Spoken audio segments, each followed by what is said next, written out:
championed the cause for the least, the last, the left out, and the left behind, so they have a fair chance. But they turned the Jewish religious enterprise into a personal corporate entity.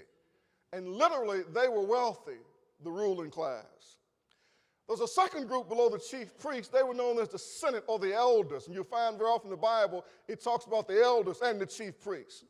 The elders were selected from among the aristocracy, the aristocratic family, the wealthy families in Israel, because there's a consolidation of power in terms of economic control.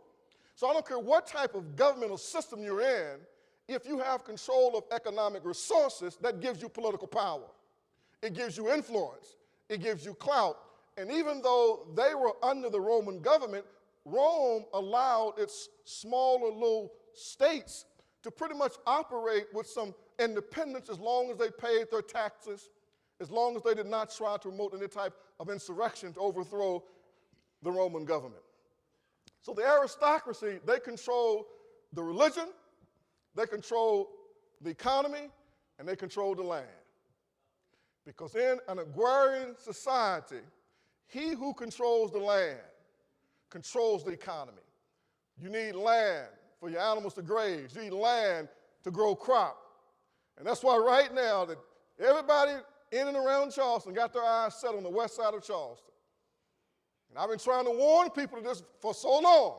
And that's why the 258 acres from North Charleston to Hunt Avenue has been declared an urban renewal zone. Why? Because it is the most valuable undeveloped land in Kanawha County. There's no land as valuable as the West Side Flat community because it's 5 miles from downtown, it's 5 miles from the interstate, and it's some of the last flat land that's left, and it's hinged in on either side by commercial enterprises. It's all about controlling the real estate. So in ancient Palestine, the religious elite controlled the real estate. And very often, because of the burden of taxation, many people lost their properties. And so now they became somewhat sharecroppers. That's not something new. They now were farming the land and taking care of animals that belonged to someone else, and they would never be able to break this cycle of economic dependency because they didn't control the real estate. And therefore, they were not able to maximize their benefit and their property from controlling the land. Are y'all listening to me? So the landowners, they were huge, and they were a member of the Sadducean party. So whereas the Pharisees went after controlling the religion, the Sadducees said, we're going to control the land. So that's why these two groups are so powerful, and even though they hated each other theologically, they did not believe the same things about heaven and about hell, about life and about death, but they agreed on one thing: we're going to control the economy. So the Pharisees, who believed in the literal interpretation of the Bible, the Sadducees, who did not believe in the literal interpretation of the Bible, the Sadducees did not believe in the resurrection of the dead, they did not believe in a life hereafter, but they agreed that together we got power, so they merged their power, the Pharisees and the Sadducees. So nothing could move in the land without their nod or without their approval. And all of this took place in Jerusalem, city of peace. It all took place in Zion, in God's holy city. And Jerusalem was a unique place then, it's a unique place now. There was no rival city in Israel. Nothing was even close to Jerusalem. There were 500,000 people that lived in Jerusalem during the time of Jesus. Over 3.5 million Jews were dispersed in the Roman Empire, and almost all of them would make their pilgrimage back to Jerusalem for the feast of Passover, Pentecost, and first fruits. Jerusalem was a beautiful city, as it is today. It's an elevated city. It sits up above the rest of the surrounding region. And in Jerusalem, they built the temple. The temple was a massive, incredibly beautiful wonder. It covered 26 acres. And there was so much gold in it. That's why the Romans, when they came in and they leveled it in 70 AD, but they leveled it very carefully because it was filled with gold and silver and precious stone that was worth a fortune. But Jerusalem set up on a mountain. It towered over the surrounding regions physically and also towered around the surrounding regions in beauty. It was the economic prestige of Israel. The elite aristocracy called Jerusalem their home. The chief priests, the Sadducees, the scribes, the wealthy landowners, the merchants, the tax collectors, the Sadducees, they all lived in Jerusalem. Extravagance oozed out of the city of Jerusalem. These people were so wealthy. They were so like the Kuwait folks. Some of the wealthiest people in the world are people in Kuwait. Have some of the worst human rights laws in the world are the people of Kuwait. Even though we went to liberate them, we still didn't deal with the violation of human rights laws the way they treat their people. And most of the people in Kuwait are servants. They're not even citizens. Only a few people are actually citizens in Kuwait.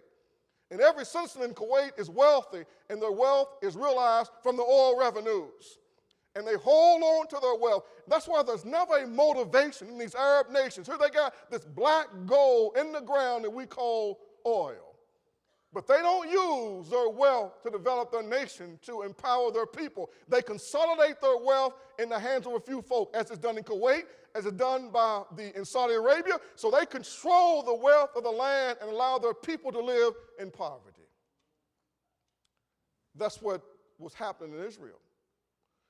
These people were so wealthy, the aristocracies, that they would take gold and they would wrap gold around palm leaves. So when they came into Jerusalem on the big holy days, and they'd be waving their palm leaves that were wrapped around the perimeters in gold. When it came time for them to offer their offerings, and the first fruit of the land, the first crop that came up, had to be offered as a sacrifice, they would bring their first fruit in golden vessels to show off their extravagance and their wealth. While poor people struggled just to make ends meet, we live with this type of extravagance. The wealth concentration in Israel it so superseded what we see in our country today. And everybody's writing about the haves and the have-nots, and we got a growing concentration of wealth among a few people in this country that many believe will ultimately lead to social instability. Because people will not continue to work hard and give their best efforts while all the wealth is concentrated in the hands of a few. And the mass media and printed page, and internet and cyberspace sitting there exposes what's happening in our economy. So I don't know about you, y'all from Charleston, so y'all all were more intelligent than we were and more sophisticated. But where I grew up at, we didn't know how rich people lived. We had no idea really how rich people lived. There wasn't no real rich people in our little community. There was a few folk that had a few dollars, but the real wealthy people, we had no idea how they lived. But now everybody all over the world know how rich people live. And that's one of the reasons we are hated. I'm not justifying the hatred that the rest of the world has toward the United States. I do understand it. I understand why they hate us so much, because we have such a concentration of the world's wealth. And we consume such a high percentage of the world's resources in terms of oil. And they live in poverty. And so we were $150 pair of sneakers that they constructed or made for $1 an hour. And they're paid slave wages so that we can live such affluent lifestyles. And so our multinational international companies, they move their manufacturing plants out of the United States into Mexico, into the Far East, into Asia, into these poor countries, because these people don't have collective bargaining, organized labor, and therefore they are not recompensed for their labor. And so we end up with all these goods that they've manufactured. And they only get a fraction of the cost of manufacturing, because the government's often corrupt as well. Any profits that are being realized are being consumed by the corruption in their government, in their business industry. Are y'all listening to me? But the problem with that is that what ends up happening, you end up outsourcing your manufacturing base. And you end up with a nation full of people who don't know how to do anything but consume stuff and buy stuff and wear stuff out and tear stuff down. So what has happened now, what made us the envy of the world, and coming out of World War I and World War II, what enabled us to become the most powerful economic engine that the planet had ever seen, because no war was fought on these soils. Neither World War I or World War II or the Korean War, the Spanish War. Only thing we fought here was each other. In the Civil War, so this nation's infrastructure was in place. Japan was blown up. Germany was blown up. Half the world was blown up. We had the manufacturing base. So we were manufacturing everything and shipping everything to the rest of the world.